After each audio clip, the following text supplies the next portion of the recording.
نحمده ونصلي ونسلم على رسوله الكريم أما بعد فأعوذ بالله السميع العليم من الشيطان الرجيم بسم الله الرحمن الرحيم إنما يخشى الله من عباده العلماء وقال النبي صلى الله عليه وسلم ألا إن الدنيا ملعونة ملعون ما فيها إلا ذكر الله وما وله عالم أو متعلم صدق الله العظيم وصدق رسوله النبي الكريم ونحن على ذلك لمن الشاهدين والشاكرين والحمد لله رب العالمين. رأيت حق الحق حق المعلم رأيت حق الحق حق المعلم وأوجبه حفظا على كل مسلم. محترم اساتذہ کرام اور مدرسہ سراج الاسلام کے چمکتے پھولوں، السلام علیکم ورحمۃ اللہ وبرکاتہ. میں نے آپ حضرات کے سامنے قرآن مجید فرقان حمید میں سے ایک آیات مبارکہ اور ایک احادیث مبارکہ پڑھنے کی سعادت حاصل کی ہے. دعا فرمائیں اللہ رب العزت اس ناچیز کو کلمات حق کا بیان کرنے کی توفیق عطا فرمائے اور ہم سب کو اس پر عمل کرنے کی بھی توفیق عطا فرمائے. سامعین محترم، یہ بات کسی سے ڈھکی چھپی نہیں ہے کہ معلم تعلیم و تربیت کا وہ عنصر ہے جس کے بغیر تعلیم و تربیت کا تصور بھی نہیں کیا جا سکتا. گویا کہ معلم ہی معاشرے کا وہ بنیادی مرکز اور محور ہے جس کے گرد تمام تعلیمی سرگرمیاں گردش کرتی ہے. صرف بات اتنی نہیں بلکہ معلم ہی وہ ہستی ہے جو چھوٹوں اور بڑوں کو راہ سنت پر گامزن کرتی ہے. معلم ہی انسانوں کو حیوانی درجے سے بلند کر کے زمین پر اللہ تعالیٰ کی نیابت کے منصب پر فیض کرتا ہے. معلم ہی جاہل کو عالم اور بے ادب کو با ادب بناتا ہے. معلم ہی کے ذریعے خوشحال معاشرے کی تشکیل ہو سکتی ہے.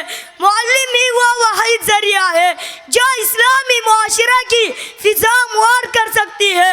گرامی قدر، اسلام نے معلم کو نہایت پاکیزہ اور قابل احترام قرار دیا. اسلام نے معلم کو روحانی باپ قرار دیا.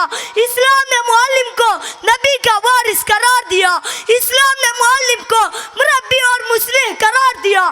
بلکہ میرا تو دعویٰ ہے کہ جس طرح پھولوں کو مہک کی ضرورت ہے، سورج کو چمک کی ضرورت ہے، چاند کو دمک کی ضرورت ہے، جسم کو روح کی ضرورت ہے، اسی طرح اس عالم کو معلم کی ضرورت ہے. معزز سامعین، آپ معلم کے مرتبہ اور مقام کا اندازہ اس بات سے لگا سکتے ہیں کہ خود خالق رب الارض والسماوات معلم اول ہے. قرآن میں ہے الرحمن علم القرآن خلق الانسان علم البیان. پھر اللہ تعالیٰ نے انس و جن کے رہنمائی کے لیے کم و بیش 1,24,000 انبیاء علیہ السلام کو بھی معلم بنا کر مبعوث فرمایا. اور آخر میں میرے اور آپ کے محبوب پیغمبر ساقی کوثر شافی محشر رب کائنات کے دل پر حضرت محمد مصطفیٰ احمد مجتبی صلی اللہ علیہ وسلم کو فرمایا. سرور دو عالم صلی اللہ علیہ وسلم نے فرمایا خیرکم من تعلم القرآن وعلمہ، یعنی تم میں بہترین شخص وہ ہے جو قرآن کریم سیکھے اور سکھائے. گرامی قدر، دین زندگیوں میں جس طرح اللہ اور اس کے رسول صلی اللہ علیہ وسلم کی عظمت و احترام سے آتے ہیں بعینی. اسی طرح قرآن اور حدیث مبارک کے علوم عالمین کی عزت و احترام سے آتے ہیں. ان کی قدر و منزلت دل میں معجزہ ہونے سے آتے ہیں. ان کی جوتیاں سیدھی کرنے سے آتے ہیں. آخر معلمین کا مقام کیوں نہ ہو, خود سرور دو عالم صلی اللہ علیہ وسلم نے معلم کے لیے دعا فرمائی ہے. نظر اللہ امران سمع منا شیئا فبلغه کما سمع. اللہ تعالیٰ خوش عمر رکھے اس شخص کو جس نے ہم سے کچھ سنا اور اسے آگے پہنچایا. حضرت علی رضی اللہ تعالیٰ عنہ کا فرمان ہے انا عبد من علمنی حرفا ان شاء باع وان شاء تک, یعنی جس نے مجھے ایک حرف بھی سکھایا میں اس کا غلام ہوں. اب اس کی مرضی ہے چاہے تو مجھے بیچ دے یا آزاد کر دے. میرے ہم مکتب ساتھیوں, امام اعظم ابو حنیفہ رحمۃ اللہ علیہ نے اپنے اساتذہ کی اتنے عزت و احترام کرتے تھے کہ اپنے گھر میں بھی اپنے استاد کے گھر کے طرف پاؤں پھیلا کر نہیں سوتے تھے. اور فرماتے ہیں میری عمر گزر گئی لیکن اس مدت میں نے کوئی ایسی نماز نہیں پڑھی جس میں والدین کے ساتھ ساتھ اپنے اساتذہ کے لیے دعا نہ کی ہو.